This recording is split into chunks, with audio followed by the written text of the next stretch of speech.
ओम शांति। ओम शांति।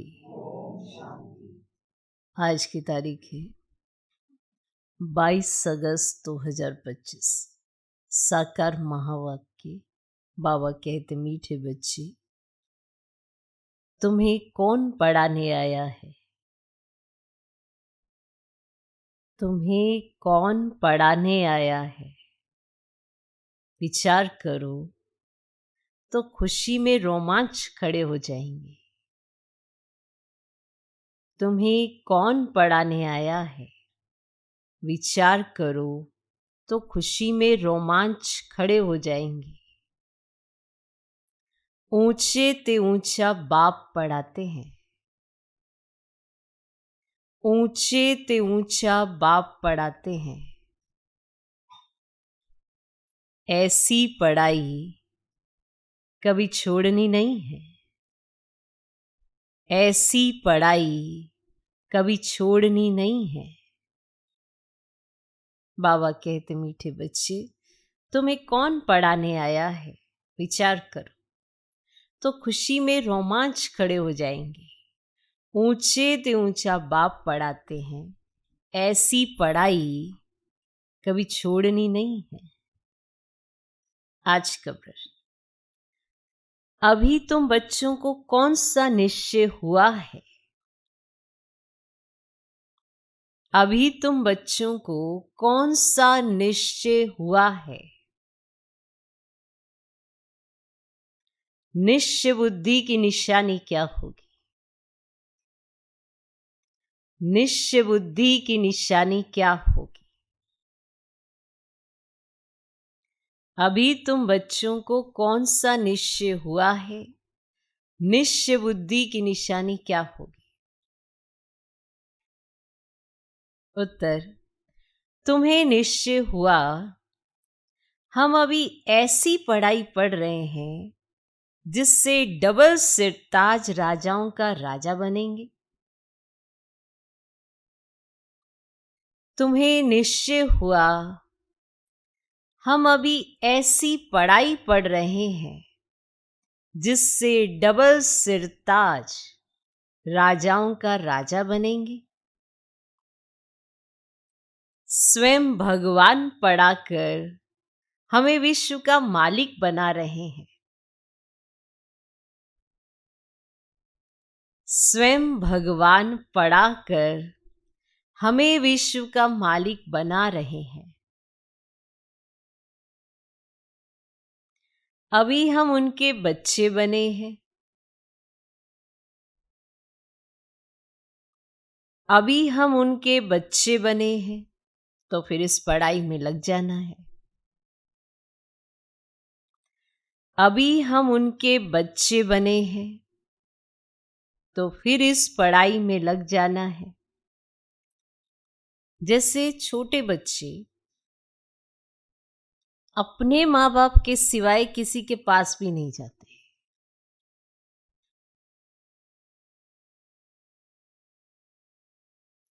जैसे छोटे बच्चे अपने माँ बाप के सिवाय किसी के पास भी नहीं जाते, ऐसा बेहद का बाप मिला है तो और कोई भी पसंद ना आए। ऐसा बेहद का बाप मिला है तो और कोई भी पसंद ना आए। एक की ही याद रहे। एक की ही याद रहे। अभी तुम बच्चों को कौन सा निश्चय हुआ है? निश्चय बुद्धि की निशानी क्या होगी? उत्तर, तुम्हें निश्चय हुआ, हम अभी ऐसी पढ़ाई पढ़ रहे हैं जिससे डबल सिरताज राजाओं का राजा बने। स्वयं भगवान पढ़ाकर हमें विश्व का मालिक बना रहे हैं। अभी हम उनके बच्चे बने हैं तो फिर इस पढ़ाई में लग जाना है। जैसे छोटे बच्चे अपने माँ बाप के सिवाय किसी के भी पास नहीं जाते, ऐसा बेहद का बाप मिला है तो और कोई भी पसंद ना आए। एक की ही याद रहे। आज का गीत है, कौन आया आज सवेरे सवेरे? ओम शांति। मीठे मीठे बच्चों ने गीत सुना। कौन आया है और कौन पढ़ाता है, ये समझ की बात है। कोई बहुत अक्लमंद होते हैं, कोई कम अक्लमंद होते हैं। जो बहुत पढ़ा लिखा होता है उसे बहुत अक्लमंद कहेंगे। अब शास्त्र आदि जो भी पढ़े लिखे होते हैं उनका मान होता है, कम पढ़े हुए को कम मान मिलता है। अब गीत का अक्षर सुना, कौन आया पढ़ाने? टीचर आते हैं ना। अब स्कूल में पढ़ने वाले जानते टीचर आया, अब यहाँ कौन आया है? एकदम रोमांच खड़े हो जाने चाहिए। अब ऊंचते ऊंच बाप फिर से पढ़ाने आए हैं। समझने की बात है ना, तकदीर की भी बात है ना। बैठे यहाँ सभी हैं, कौन किस ढंग से सोच के बैठा है कि कौन आया है, उसी पर मान रोमांच खड़े होते हैं। उसी पर मान देखा जाए तो तकदीर की भी बात है। पढ़ाने वाला कौन है? भगवान। वे आकर पढ़ाते हैं। विवेक कहता है, भल कोई कितनी भी बड़े से बड़ी पढ़ाई पढ़ता हो, फट से वे पढ़ाई छोड़कर आए भगवान से पढ़े। एक सेकंड में सब कुछ छोड़ बाप के पास पढ़ने आए। बुद्धि तो यही कहती है कि होना तो ऐसा ही चाहिए कि फट से वो पढ़ाई छोड़ भगवान से पढ़ने आए। एक सेकंड में सब कुछ छोड़ बाप के पास चला है। बाबा ने समझाया है, अभी तुम पुरुषोत्तम संगम योगी बने हो। उत्तम ते उत्तम पुरुष है ये लक्ष्मी नारायण। दुनिया में किसको भी पता ही नहीं है कि किस एजुकेशन से इन्होंने ये पद पाया है। तुम पढ़ते हो ये पद पाने के लिए। कौन पढ़ाते? भगवान।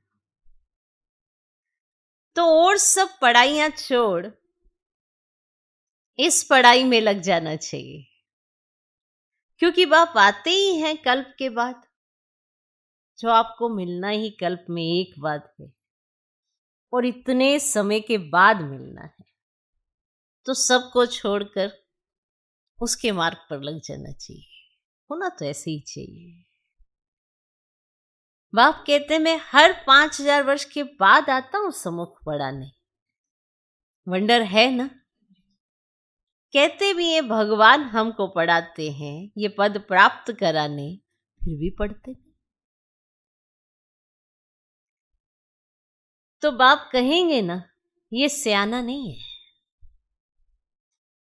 मतलब कौन आया, कौन पढ़ा रहा है, फिर भी पढ़ते नहीं है, तो बाबा तो जान जाएंगे ना कि ये सियाना नहीं है। बाप की पढ़ाई पर पूरा ध्यान नहीं देते हैं, बाप को भूल जाते। तुम कहते हो कि बाबा हम भूल जाते हैं, टीचर को भी भूल जाते हैं। अब ये है माया के तूफान।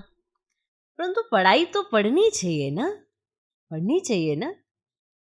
विवेक कहता है भगवान पढ़ाते तो उस पढ़ाई में तो एकदम लग जाना चाहिए।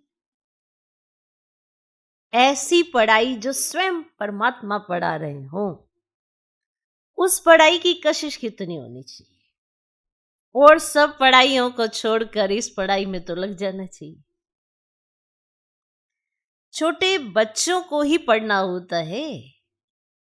आत्मा तो सबकी है, बाकी शरीर छोटा बड़ा होता है। अब आत्मा कहती मैं आपका छोटा बच्चा बना हूं। अच्छा मेरे बने हो तो अब पढ़ो। दूध पाक तो नहीं हो, दूध पाक तो नहीं हो। पढ़ाई फर्स्ट, इसमें बहुत अटेंशन देना है।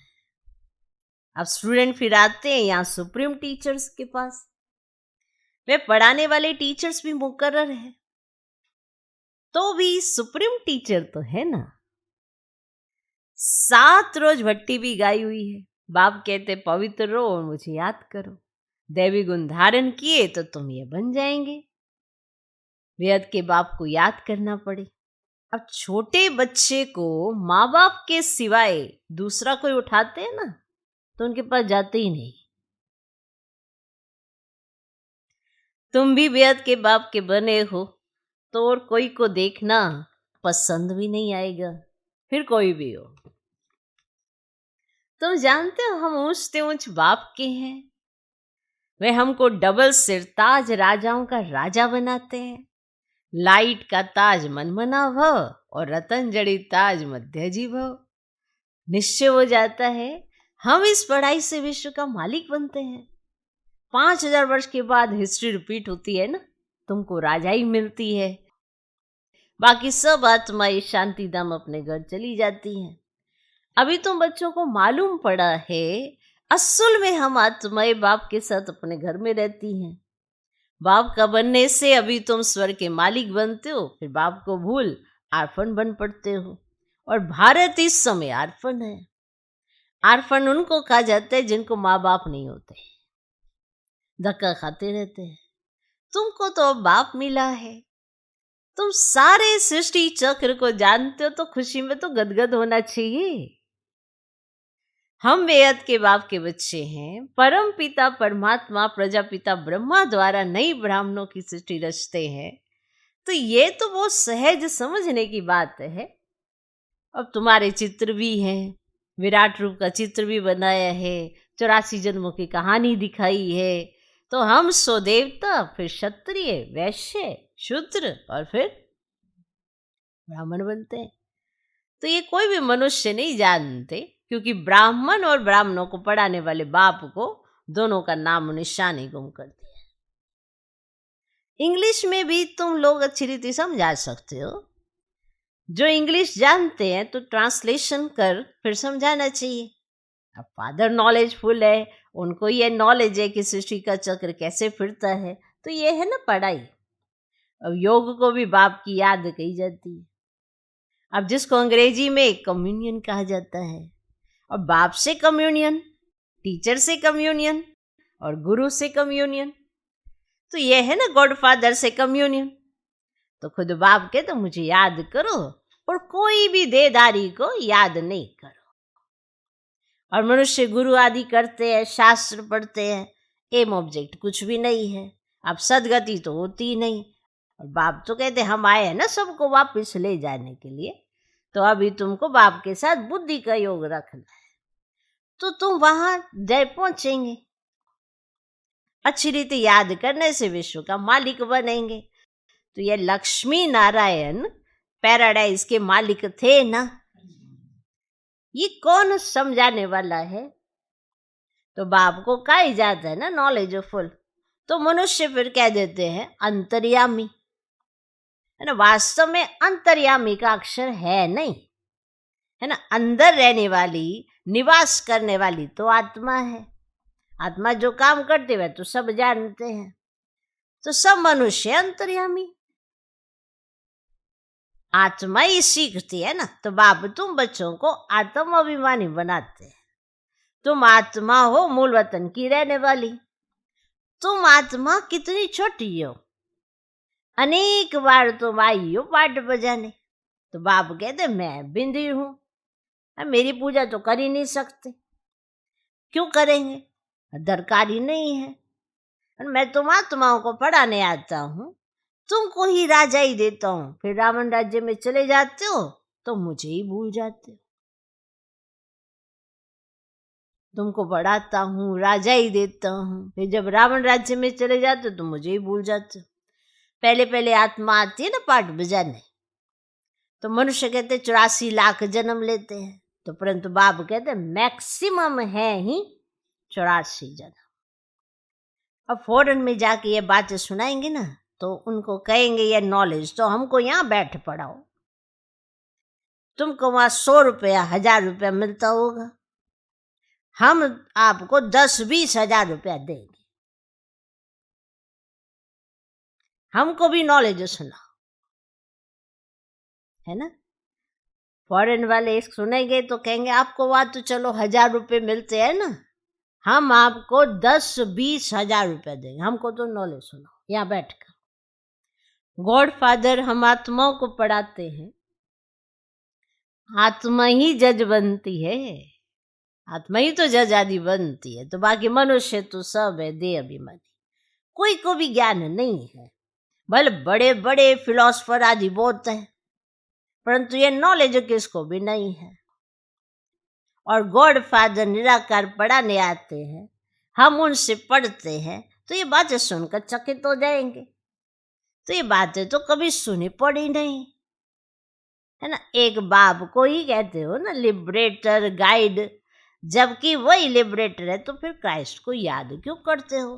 तो ये बातें अच्छी रीति समझाओ तो वह चकित हो जाएंगे, कहेंगे ये हम सुने तो सही, इतनी अच्छी अच्छी रोचक रोचक बातें सुनाते हैं, तो कहेंगे ये हम सुने तो सही, अब पैराडाइज की स्थापना हो रही है, उसके लिए महाभारत लड़ाई भी है। तो बाप कहते मैं तुमको राजाओं का राजा, डबल सिर ताज बनाता हूं। प्योरिटी, पीस, प्रॉस्पर्टी सब थी।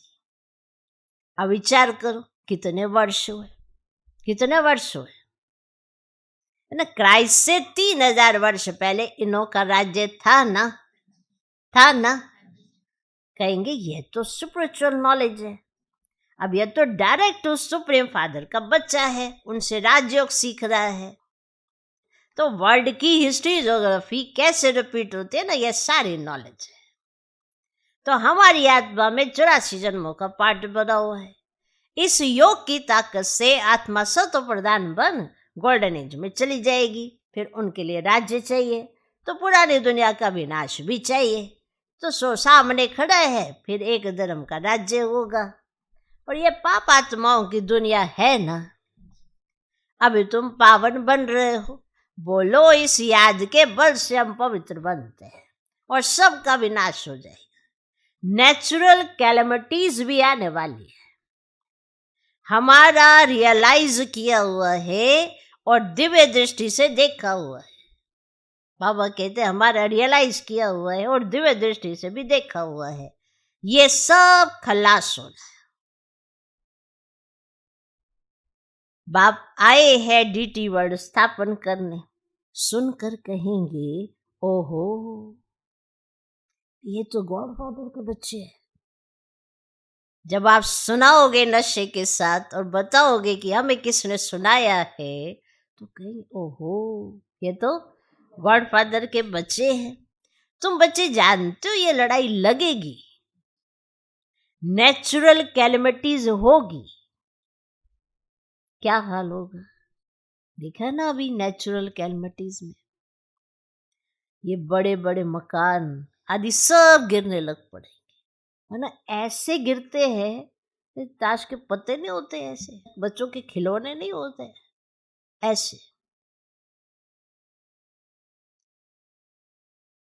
तुम जानते हो ये बॉम्ब शादी 5000 वर्ष पहले भी बनाए थे अपने ही विनाश के लिए। अभी भी बॉम्ब्स तैयार है। योग बल क्या चीज है जिससे तुम विश्व पर विजय पाते हो और कोई थोड़ी जानते है। बोलो साइंस तुम्हारा ही विनाश करती है। हमारा बाप के साथ योग है तो उस साइलेंस के बल से हम विश्व पर जीत पाकर सत्व प्रधान बन जाते हैं। तो बाप ही पतित पावन है और पावन दुनिया जरूर स्थापन करके ही छोड़ेंगे। तो ड्रामानुसार नूंदे है और बॉम्ब्स जो बनाए हैं तो रख देंगे क्या।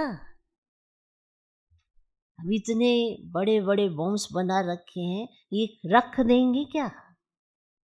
ऐसे ऐसे समझाएंगे तो समझेंगे ये तो कोई अथॉरिटी है, इनमें गॉड ने आकर प्रवेश किया।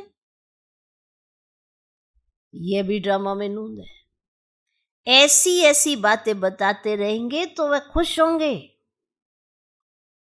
आत्मा में कैसे पाठ है ये भी अनादि बना बनाए ड्रामा है।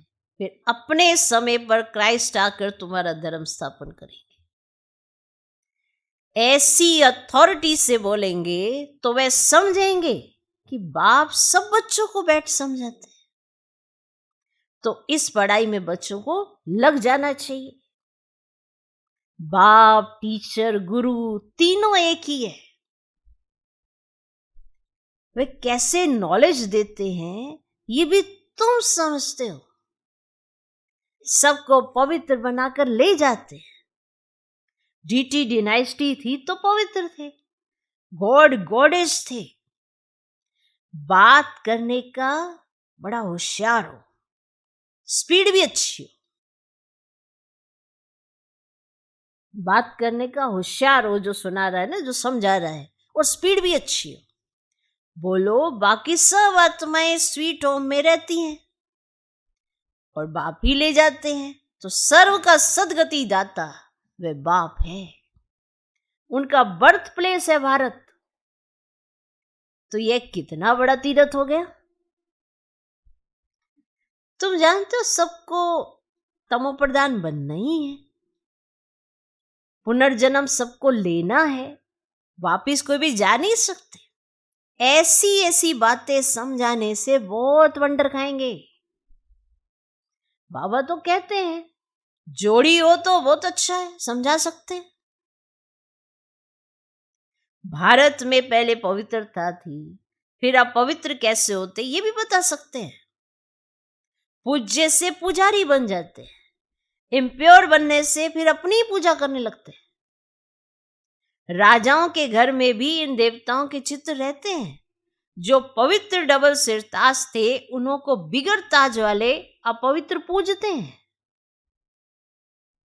वो हो गए पुजारी आत्माएं। उनको तो गॉड गॉडेज नहीं कहेंगे, क्योंकि इन देवताओं की पूजा करते हैं। तो आप ही पूजे, आप ही पुजारी, पतित बन जाते हैं तो रावण राज्य शुरू हो जाता है। इस समय रावण राज्य है।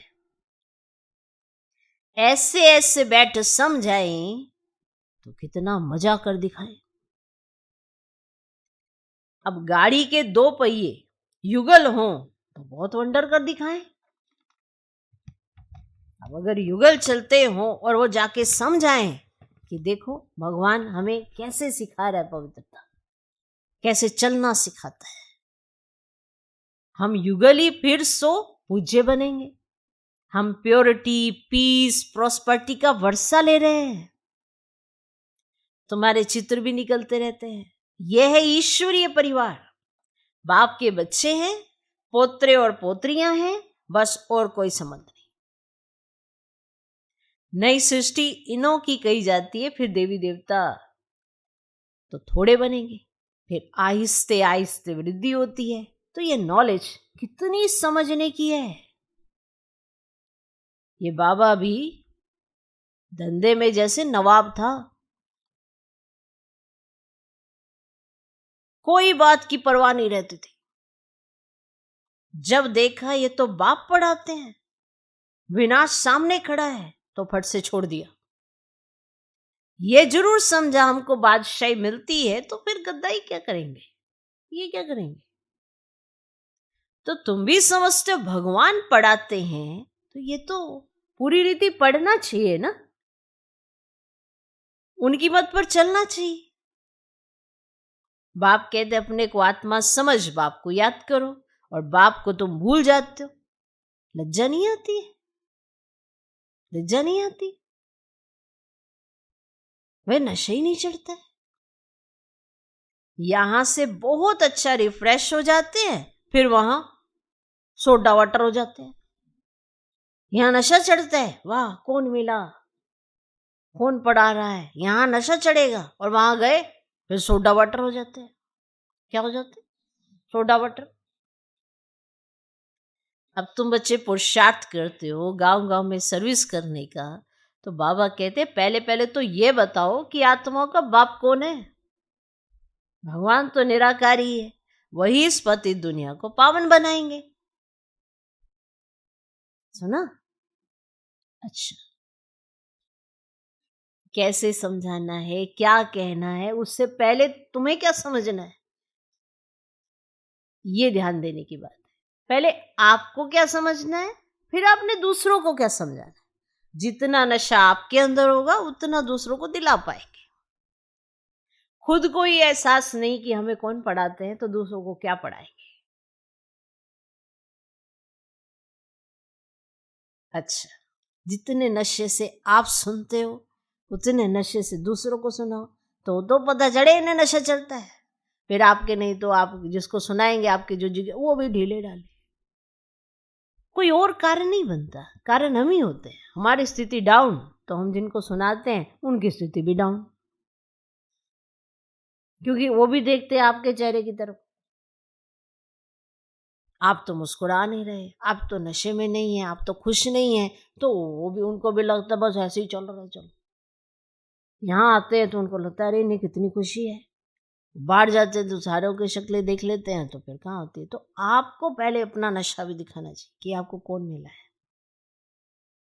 आपके नशे के आधार पर किसी और को नशा चढ़ेगा ना। ये वो नशा है जो हर आत्मा को चढ़ना चाहिए। ये वो ईश्वरीय नशा है। अब ये होता तब है जब आपका ईश्वर से कनेक्शन ऐसा हो। अब ये कनेक्शन कब होता है? जब आप उनकी पढ़ाई हुई हर पढ़ाई को ध्यान से पढ़ते हो, हर बात को ध्यान से सुनते हो, जीवन में धारण करते हो, फिर नशा चढ़ेगा।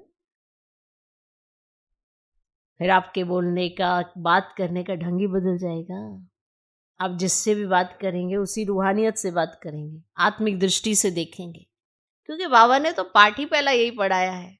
फिर बाकी बातों के वजूद ही खत्म हो जाएंगे। जो और बातों में उलझते रहते हैं उसका कारण तो देह है। देह ही त्याग दी तो फिर क्या बचा। अच्छा, मीठे मीठे सिकिलदे बच्चों प्रति माता पिता बाप दादा का याद प्यार, गुड मॉर्निंग। रूहानी बाप की रूहानी बच्चों को नमस्ते। हम रूहानी बच्चों की भी रूहानी बाप को नमस्ते नमस्ते नमस्ते। Good morning good morning good morning. धारणा के लिए मुख्य सर पहला पॉइंट, स्वयं भगवान सुप्रीम टीचर बनकर पढ़ा रहे हैं, इसीलिए अच्छी रीति पढ़ना है, उनकी मत पर चलना है।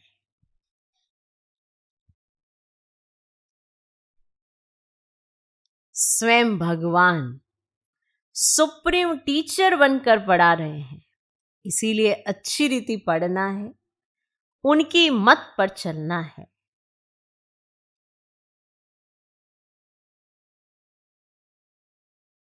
दूसरा पॉइंट, बाप के साथ ऐसा योग रखना है जिससे साइलेंस का बल जमा हो। बाप के साथ ऐसा योग रखना है जिससे साइलेंस का बल जमा हो। साइलेंस बल से विश्व पर जीत पानी है, पतित से पावन बनना है।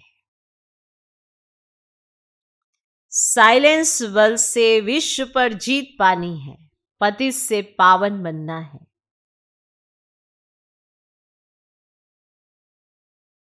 आज का वरदान, समय और संकल्पों को सेवा में अर्पण करने वाले विधाता वरदाता भव। समय और संकल्पों को सेवा में अर्पण करने वाले विधाता वरदाता भव। अभी स्व की छोटी छोटी बातों के पीछे, तन के पीछे, मन के पीछे, साधनों के पीछे, संबंध निभाने के पीछे समय और संकल्प लगाने के बजाय इसे सेवा में अर्पण करो। आपका समय, आपके संकल्प सेवा में अर्पण हो। ये समर्पण स्वारो मनो। श्वासोश्वास सेवा की लगन हो, सेवा में मगन रहो। कहीं सेवा करते हैं पर मन में हलचल बड़ी होती है, तन में कुछ हो जाता है तो बस मेरे को बस आराम नहीं मिला ना, इसलिए मैं बीमार हो गया। आपने सेवा भी की और तन की बीमारी की तरफ भी आपका ध्यान है तो सेवा भी सफल नहीं हुई। तन तो लगाना ही है, तन लगाएंगे तभी तो कुछ सफल होगा। धन है नहीं, तन और मन लगाना है, और उसमें भी मन में इतनी हलचल है, संकल्प भी बड़े चलते हैं, तन वैसे नहीं लगा पा रहे, बीमारी के बारे में ज्यादा चिंतन चलता है, तो फिर क्या लगाएंगे बताना, क्या बचा? बचा क्या? यही 3 चीजें समझते हो ना, तन मन धन। धन है नहीं, 1 रुपया तो कमाया नहीं हमने अभी तक, धन है नहीं, अब वो लगा नहीं सकते, तो क्या बचा आपके पास? तन और मन। मन बेचैन रहता है, तन की बीमारी में ज्यादा ध्यान है और मन उसी में लगा रहता है, तो बताओ लगाएं क्या? तो जब तीनों चीजों में से कुछ लगा ही नहीं रहे हैं, तो हमारी प्रारब्ध बनेगी क्या? क्या बनेगी? तो ये जो अपनी छोटी छोटी बातें तन मन की है, इससे हटके अपना समय, अपने संकल्प उसमें लगा लो, सेवा में, लगन में मगन रहो। कहीं थोड़ी सेवा करेंगे थक जाएंगे, दिखावे की सेवा, इसीलिए फिर जब बाद में हो तो सब कुछ दिख जाता है। खुशी खुशी से श्वास जिसने लगाने होते हैं ना, उसको बड़ी खुशी होती है, आहा आज तो बड़ी अच्छी सेवा रही, हाँ तो खूब मजा आया, मगन हो जाता है। उसकी प्रारब्ध जुड़ती है, उसका वर्तमान भी जुड़ता है, खुशी भी रहती है और प्रारब्ध में भी उसका भाग्य लिखा जाता है। तो श्वास समझते हो ये क्या होते हैं? श्वास जिसमें संकल्प भी हर श्वास में सेवा के प्रति चल रहा है, चाहे मनसा हो, चाहे वाचा हो, चाहे कर्म ना हो, कोई भी तरीके से सेवा मिले, छोड़नी नहीं है, से कहते हैं लगन में मगन। फिर क्या होगा? आपकी सेवा से आपका तन लगेगा, आपका मन लगेगा। तो जब आपने तन और मन लगा लिया, तो धन भले आपके पास नहीं है, तो भी आपकी बहुत प्रारब्ध है। धन नहीं है तो ये 2 चीजें अच्छे से लगा दो, तो भी नंबर 1 जा सकते हैं। इसीलिए एग्जाम्पल बाबा कई बार देते हैं, मम्मा तो कुछ नहीं लाई, मम्मा तो यज्ञ में 1 रुपया नहीं लाई। तो फिर कोई कुछ ऐसे दादियां है, बहनें हैं, कुछ नहीं लाए, तो क्या दिया उन्होंने? तन और मन, वो भी निसंकल्प अवस्था। तन लगाया तो चिंतन नहीं किया, मैंने आज इतनी कर ली सेवा, आज तो मैं थक गई, आज तो मेरे पैर दुख रहे, अब नहीं सेवा देना, अब मैं जा रही हूँ, हाँ अब ठीक, कल करेंगे बाकी सेवा, एकदम जैसे डरा डरा के। अब ये लगा ही नहीं, अब ये सफल ही नहीं हुआ, बताओ अब क्या करें? इतना लगा भी दिया और लास्ट में चिंतन क्या किया? तो ये अब लगा भी नहीं। तो जो 3 चीजों में से अगर एक चीज नहीं भी आपके पास, तो 2 लगा दो, तो वो भी नंबर 1 पोजीशन आ सकती है। तो श्वास सेवा की लगन हो, सेवा में मगन रहो, तो सेवा में लगने से स्व की उन्नति की गिफ्ट स्वतः प्राप्त हो जाएगी। आपको ज्यादा मेहनत नहीं लगती है फिर व्यर्थ से मुक्त करने की अपने आप को, क्योंकि आपके पास व्यर्थ के लिए टाइम ही नहीं है। तो सेवा में लगने से स्व उन्नति की गिफ्ट स्वतः प्राप्त हो जाएगी। विश्व कल्याण में स्व कल्याण समाया हुआ है, इसलिए निरंतर महादानी, विधाता और वरदाता बनो, निरंतर। आज का स्लोगन, अपनी इच्छाओं को कम कर दो, अपनी इच्छाओं को कम कर दो, अपनी इच्छाओं को कम कर दो तो समस्याएं कम हो जाएंगी। कहीं ऐसे दिखते हैं इनके पास ही समस्याएं आनी है क्या? हर बार वो कहते हैं कि हमारे पास ही समस्या आती रहती है, तो कुछ ना कुछ तो इच्छा रही होगी। तो अपनी इच्छाओं को कम कर दो तो समस्याएं कम हो जाएंगी। तो समस्याएं कम करनी है, इच्छाएं कम करो। श्रेष्ठ इच्छा है कि जो बाप कहे वो मुझे करना ही है। श्रेष्ठ इच्छा है कि सत्योगी नई दुनिया में जाने के लिए मेहनत करके उस पोजीशन तक पहुंचना ही है। कई बार हम यहाँ के शब्दों का भी इस्तेमाल करके कहते हैं ना कि अरे ये तो शब्द ही ऐसे हैं, क्या इच्छा तो भगवान ने कहा रखनी ही नहीं है, पर कौन सी इच्छा रखनी है ये भी तो बताया है। तो यहाँ की इच्छाएं कम कर दो, एक ही इच्छा रखो, जो बाबा कहेगा मुझे करना ही है। तो अपनी इच्छाओं को कम कर दो तो समस्याएं कम हो जाएंगी। अव्यक्त इशारे, सहज योगी बनना है तो परमात्म प्यार के अनुभवी बनो। जैसे लौकिक रीति से कोई किसके स्नेह में लवलीन होता है तो चेहरे से, नैनों से, वाणी से अनुभव होता है कि ये लवलीन है, आशिक है। ऐसे जिस समय स्टेज पर आते हो तो जितना अपने अंदर बाप का स्नेह इमर्ज होगा उतना स्नेह का बाण औरों को भी स्नेह में घायल कर देगा। जितना आपके अंदर बाप का स्नेह होगा उतना स्टेज पर आए तो आपके स्नेह के बोल जो होंगे वो जो बाण है ना वो उन्हें भी लगेंगे तो उन्हें भी स्नेह में घायल कर देंगे, वो भी स्नेह में समा जाएंगे। ओम शांति।